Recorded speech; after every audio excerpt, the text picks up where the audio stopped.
Welcome to another one of my trip reports. Today I'll be flying with that aircraft there, Cathay Pacific, to Hong Kong.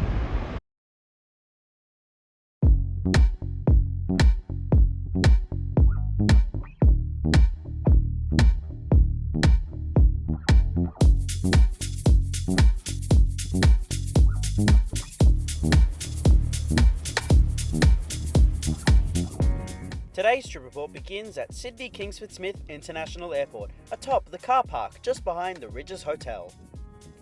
Sydney Airport is the largest and by far the most important airport in Australia, with flights serving many different countries across the globe. With new, regularly scheduled passenger flights in the coming years soon to be flying non-stop to Europe, Sydney will become one of the very few airports around the world that covers every single continent. Here at Sydney Airport, there are 3 terminals. Terminals 2 and 3 are domestic, whilst Terminal 1 is for international flights, which is where I shall be departing from today. Every so often you get a rare domestic flight from this terminal, but like I said, it's very rare. Today I will be flying with Cathay Pacific in their premium economy class product, bound for Hong Kong. Check-in for Cathay Pacific is located at the Gulf check-in desks and has 3 different check-in lanes for different classes of travel. I was one of the very few who were permitted to use the premium economy lane. However, I was ushered to a business class counter in an effort to speed up check-in. Check-in was extremely quick and efficient. I was asked if I wished to check my bags all the way through to my final destination, or only to Hong Kong. I made the rookie mistake of checking my bag all the way through to Japan. Once check-in was completed, I proceeded to customs, immigration and security, all of which I wasn't allowed to film, so I have no footage to show.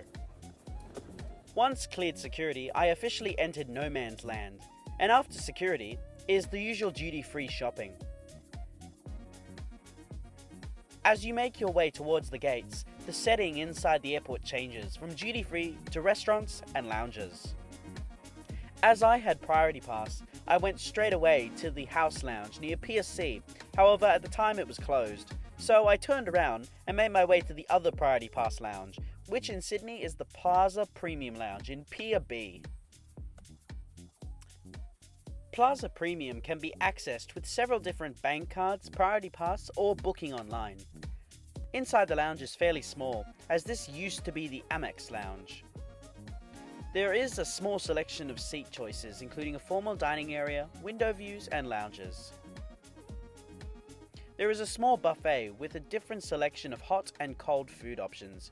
On today's brunch menu were different spreads, rolls, pastries, creamy pink pasta, Tuscan chicken wings, Moroccan chicken, stir-fried Hokkien noodles, rice, crackers, cakes, a salad mix, different cheeses and pesto pasta.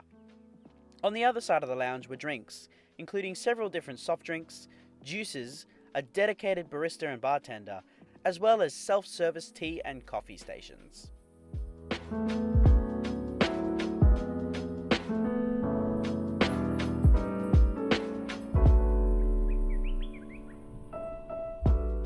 I decided to have a cinnamon roll, toast with spreads and OJ.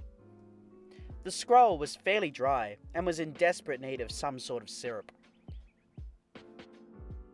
Later, I decided to have lunch, which was the pink pasta, and the pasta is a tomato-based fettuccine, which originated in central Italy, and was very tasty. I also had a glass of Fanta, which is the first time I've ever seen it offered at an airport lounge. As the lounge staff told me that the lounge was closing shortly, I decided to quickly try one of the cakes provided, which interestingly was Cocoa Pop flavoured. To be honest, it was the weirdest cake I've ever had. The Cocoa Pop top was stale, however the cake below was deliciously smooth. It was really confusing on the palate. As my time in the lounge had come to an end, due to the lounge being closed, I was told to head to the next lounge, which was the house lounge, as it had just opened. However, when I got to the lounge, I was told that I would be charged again to enter this lounge, so I decided it wasn't really worth it. So instead I just proceeded to my gate.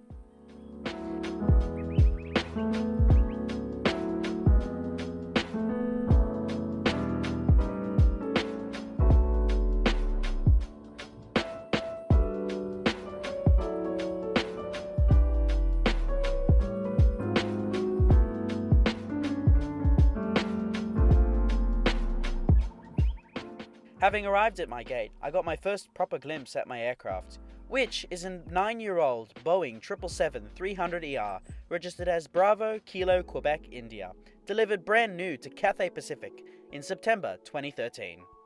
This aircraft is painted in Cathay Pacific's One World livery, showcasing Cathay's airline allegiance. Whilst waiting for boarding to commence, I grabbed a coffee from the nearby coffee shop and was really good. To those that wonder, my coffee order is an oat mocha. Soon boarding was called in order of class, starting with business, followed by premium economy, and lastly economy.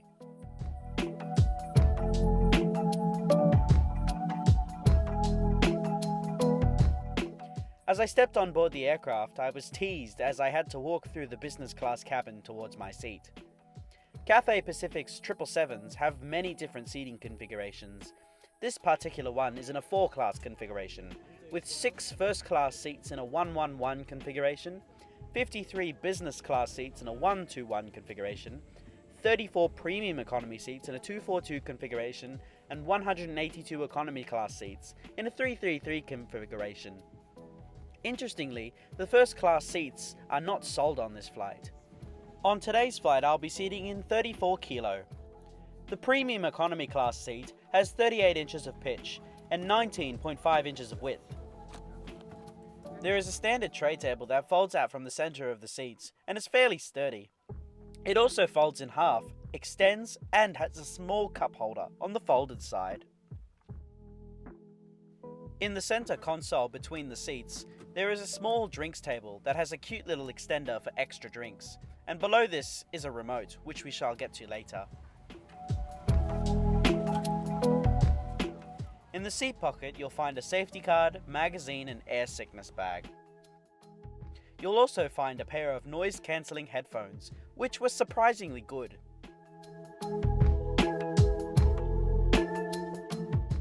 At every premium economy seat, you'll find a very soft weighted blanket, bottle of water, pillow, and an amenity kit.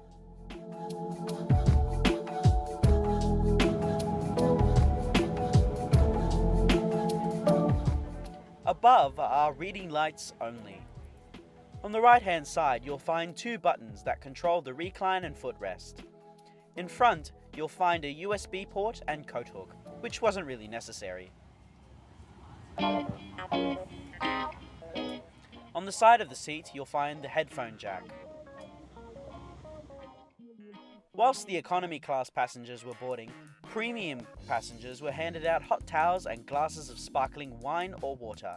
And of course, to start with this mammoth of a holiday, I had to go with a glass of wine.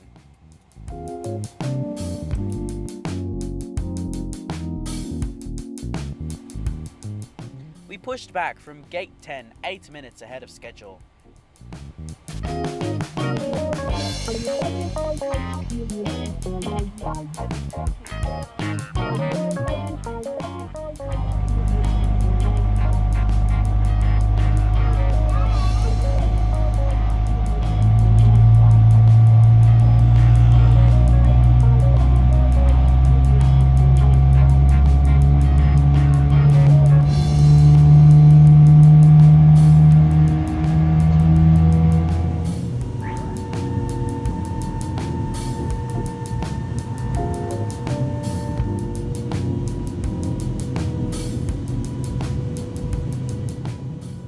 Taxied to runway 16 left via Alpha and Alpha 6.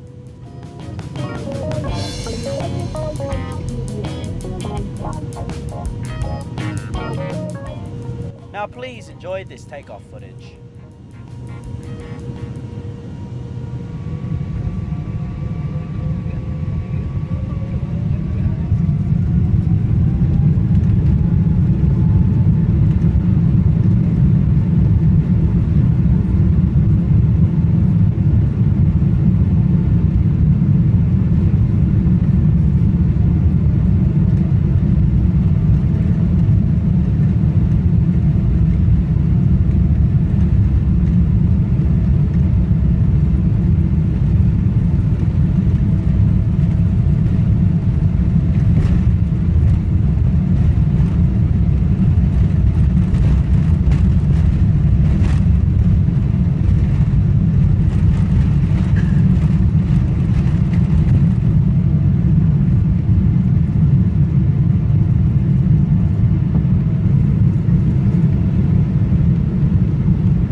takeoff, we turned left, setting course for Hong Kong via Richmond.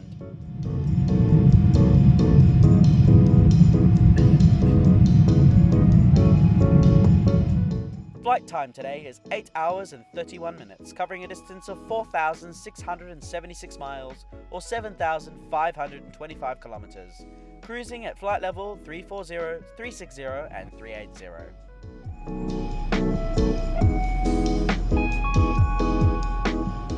Awaiting at every seat during boarding is an amenity kit, and inside you'll find a pair of soft socks, eye shades, earplugs, a toothbrush and a tube of toothpaste.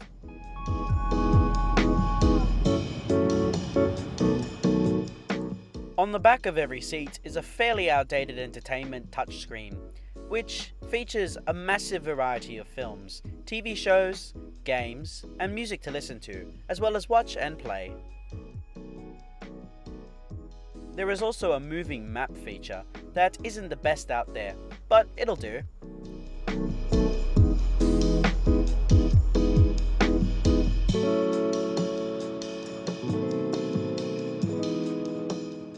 Personally, I found using the remote to be significantly easier than using the touchscreen.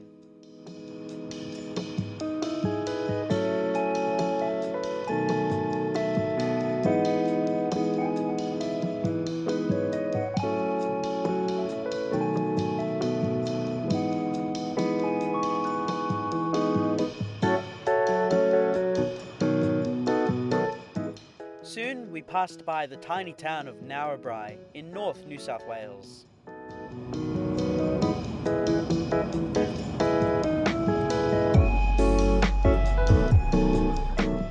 This was followed by the first in-flight service, which today was lunch. On today's afternoon menu, we had 3 choices. I chose salted almonds, a salami and potato salad, fresh fruit, vanilla bean ice cream, garlic bread and butter, a single Tim Tam. And the star of the dish was roasted chicken with baked potatoes, capsicum and zucchini. We were also given real metal cutlery as well, which was a very nice touch. The chicken itself was a little dry, but the gravy it came with compensated for the dryness. The potato salad was very interesting, however it's not as good as the one I'm used to at home. The ice cream was very delicious, and for the first time ever, it wasn't hard as a rock.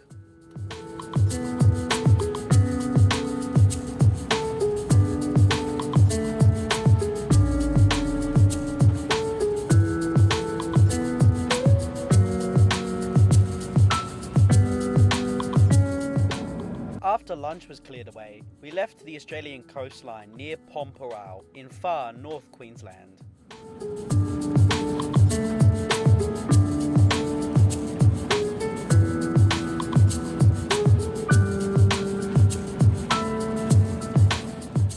As we flew over Indonesia, the clouds began to change from flat altocumuluses to massive cumulonimbuses, climbing to nearly 36,000 feet. Soon the clouds parted and I was able to glimpse a few of the Indonesian islands below.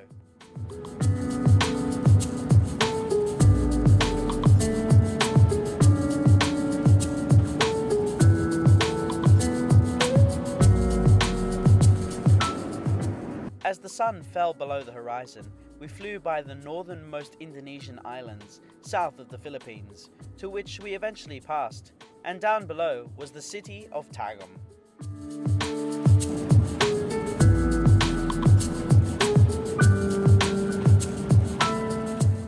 Whilst cruising over the southern Philippine islands, the second and final food service commenced. For dinner tonight, we had 2 choices, which were chicken skewers and nasi goreng, or a sirloin steak. I chose the chicken skewers, which was accompanied with a peanut sauce, fresh fruit, apple crumble, and a selection of drinks. I asked for a cocktail, which was orange juice and vodka. Personally, this meal was hands down the best food I've ever had on board a flight. The chicken was incredibly good. They were a little bit spicy, which woke me up in time for landing. The apple crumble was also extremely good. As we continued our approach towards the Chinese coastline, the outside view did not disappoint.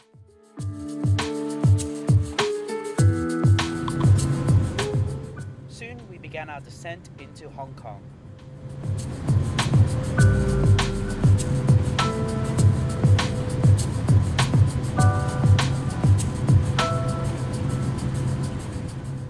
Just like at takeoff, my GoPro footage was corrupted, so instead I've replaced the footage with simulated footage.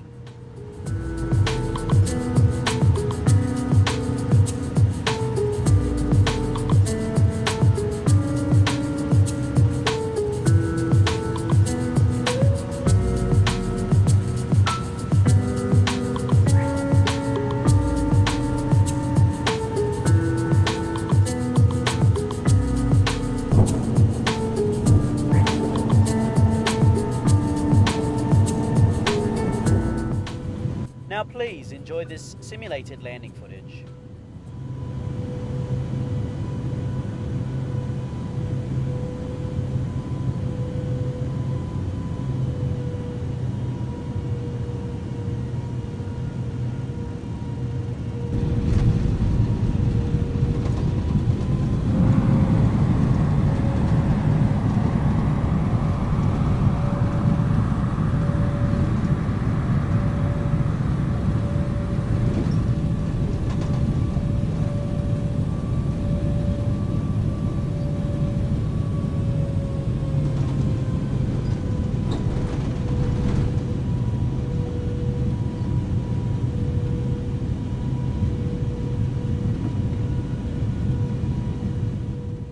After landing, we taxied back to Terminal 1 via Charlie 8, Charlie, Zulu, Foxtrot, Tango, Bravo, Victor 1, Victor, Whiskey 1 and Whiskey 2. We pulled into Gate 44 23 minutes ahead of our scheduled arrival time.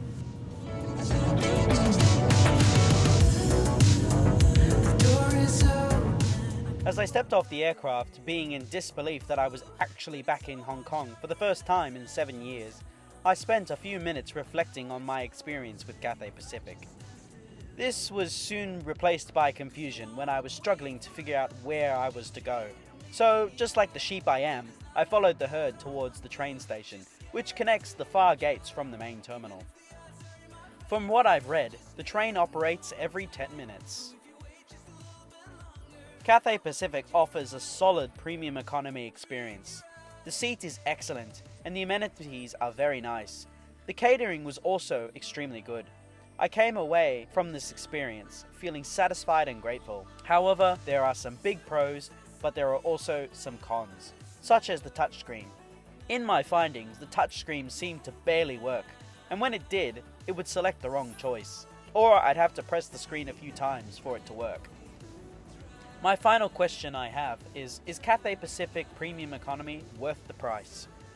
I paid 1,285 Australian dollars for this one-way flight to Japan. Of course, it all depends on your budget and how important it is to you to fly comfortably. If you're someone who sleeps through whatever flight, like me, then it may not be worth it paying for more, such as the extra space and features it comes with. But if you're someone who rarely sleeps on a plane and who likes to take on 10 different positions in the course of a few hours, then I would certainly say this is worth it. Because this was a daytime flight, I wouldn't pay for this service again. However, if it was night, I would 100% do it again. Thank you so much for watching this video. I hope you enjoyed it. Please like, comment and subscribe. And make sure to check out my other videos and don't forget to push that notification bell if you enjoy my content, that is. And I hope to see you again in the next one. See you later! But everyone says that it's